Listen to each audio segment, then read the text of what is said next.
The first time I got married, it was in a church, even though I was an atheist. And I really found the whole thing, to be annoying at the time, because I remember the priest said things like, well, your love will never be true unless there is God's love present. And he knew I was an atheist, so I thought he was taking a jab at me. But now I can look back on it, because 5 years after that, I would have my spiritual awakening. And I could see there was something to what he was saying. I think the essence of what he was saying, whether he knew it or not, was that if we don't feel connected to God, or if we feel angry at God, then it's really hard to love another person, because that person that we are trying to love becomes the source of the peace that we're not getting from our connection with the divine. We try to make that person into our God, which creates dependence, which of course inevitably leads to resentment. So I know a lot of contemporary spiritual teachers aren't really comfortable using the word God, and I've thought about that myself because of the associations with the word and just what stories people bring to that word. But I feel that ultimately it's going to be more effective for us to keep using God and just change what that means from, any kind of traditional parental kind of associations to what is the essence of this, guiding spiritual force. The way I look at it, we really, at one point, were all interconnected, and that there was nothing, and that was the spiritual realm in its purest form. And from everything I've studied and from what resonates for me personally, it seems as though in order to know itself better, the spiritual realm created what it is not, which is the material realm, which includes ego and all that.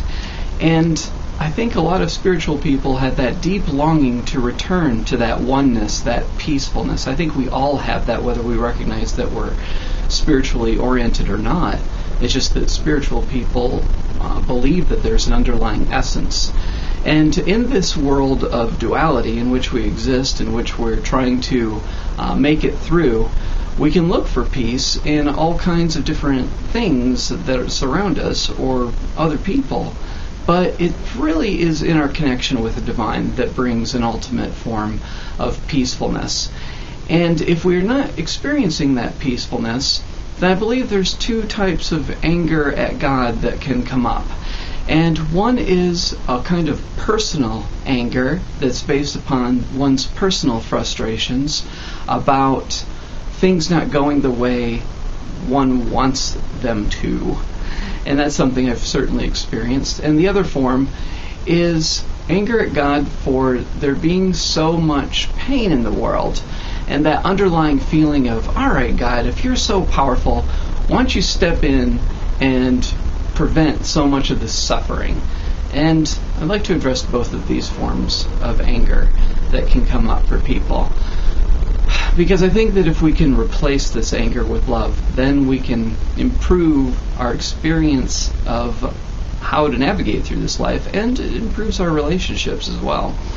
On that personal level of anger, getting angry at God, I think, is about still carrying this kind of parental concept of what God is.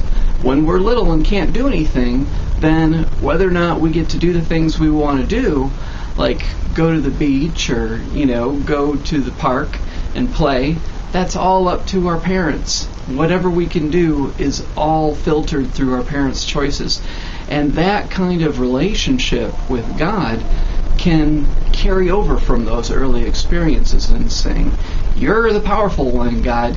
If I'm going to have anything change in my life, I need your help. I need you to come in and let me go to the beach, so to speak. And in reality, in order for us to experience this duality, this non-spirit realm, this material realm, we have to be able to experience choice. And we have to experience dichotomies.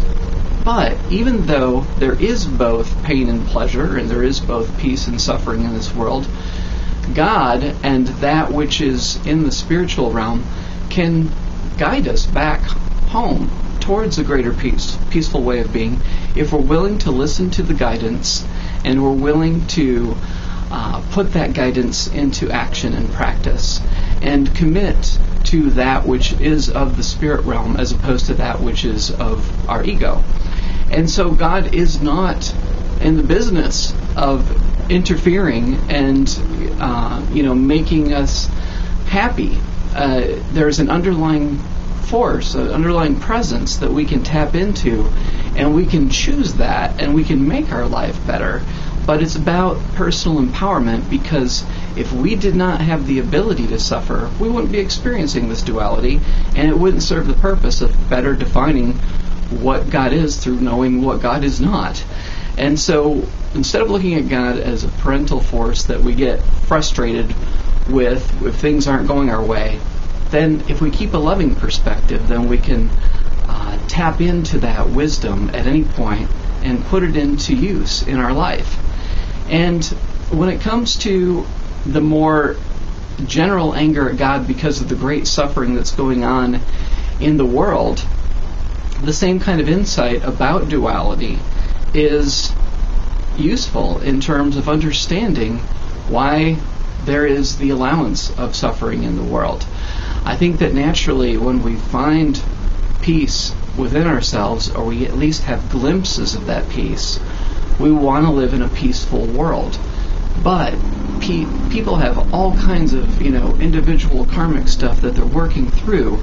And think about it, if you're somebody that was abusive, violent, murderous, rapist in another life, when you come into this life, there may be some suffering involved in terms of your lessons, in terms of you understanding empathy for the suffering that your choices have created in another life. Or within this life, if you've done things out of ego, then you can easily overlook those things and say, well, there's all these bad people in the world, but I've never done anything bad.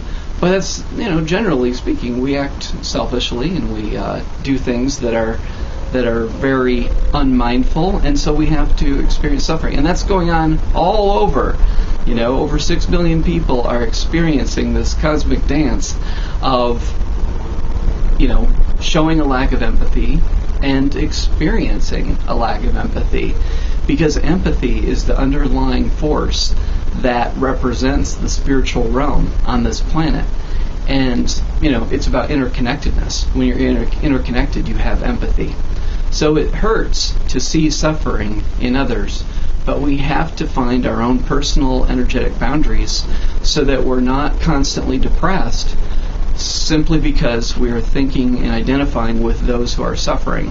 We, despite our interconnectedness, have to recognize our individual karmic path and allow others to have theirs as well, because that ability to tap into God's guidance is something that everybody has access to. And we'd like, for everyone to instantly know that and to utilize that perhaps, but we cannot do that. We cannot take away from their process, nor can we expect for everything to be easy and for murders and other forms of pain to just cease because we don't want them to be there. This is the form of duality.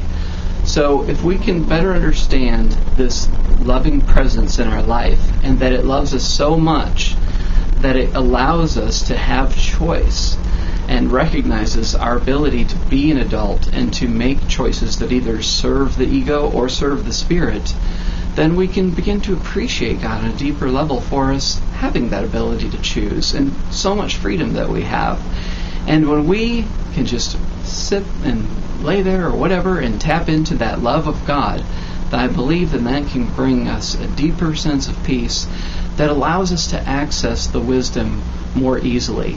Because if you're angry at that source, you can't access that source. But if you love that source and you have gratitude for that source, that subtle energy that expresses itself through synchronicity and inner guidance and so forth, you can let it into your life. You can allow it to make things easier if you love it.